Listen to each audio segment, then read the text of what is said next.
জোয়ারের পানিতে বেড়িবাঁধ ভেঙে প্লাবিত হয়েছে কক্সবাজারের কুতুবদিয়া ও মহেশখালীর দ্বীপ এলাকা।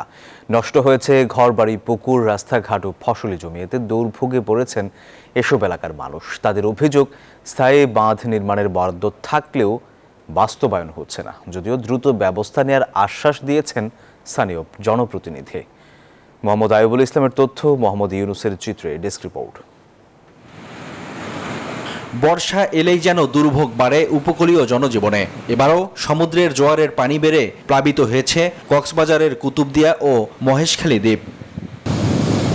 বেড়িবাঁধ ভেঙে পানি ঢুকে তলিয়ে গেছে ঘরবাড়ি, রাস্তাঘাট, নষ্ট হয়েছে ফসলি জমি, তলিয়ে যাচ্ছে মসজিদ সহ অনেক স্থাপনা।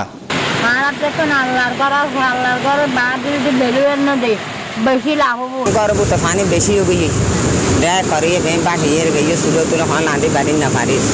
যদি আমাদের এখানে খৈয়ার বিলে জিও ব্যাগ দিত তাহলে 200-300 মতো পরিবার হয়তো রক্ষা পেত সাগরের ভাঙন থেকে।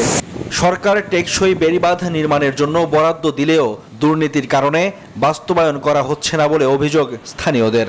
দ্রুত টেকসই বেড়িবাঁধ নির্মাণের দাবি তাদের।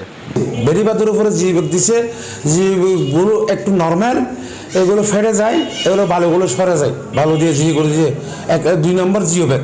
টোটাল মিলে 200-250 পরিবার বেড়িবাঁধের বাড়ি যারা আছে তাদের বাড়ি ওই সাগরের জলশ্বাস ওই লোনা পানি বাড়িতে ঢুকছে আর কি।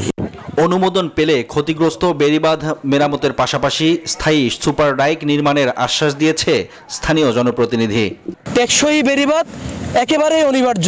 এটা যে কোনো মূল্যে, যে কোনোভাবেই এই টেকসই বেড়িবাঁধ দিতে না পারলে আমাদের কুতুবদিয়ার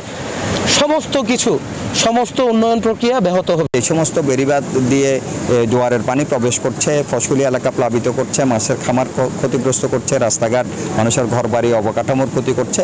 সেই জায়গাগুলিকে আমরা চিহ্নিত করে দ্রুত সেখানে জিওটিউবের মাধ্যমে সেখানে মেরামত কার্যক্রম আমরা শুরু করব। বর্ষা মৌসুমে দুর্ভোগ নেমে আসে কুতুবদিয়া, আলী আকবর ডেইল, বড়ঘোপ, কৈয়ারবিল এবং মহেশখালীর মাতারবাড়ি, ধলঘাটা ইউনিয়নের 10,000 মানুষের ভাগ্যে। Desk report, news 24।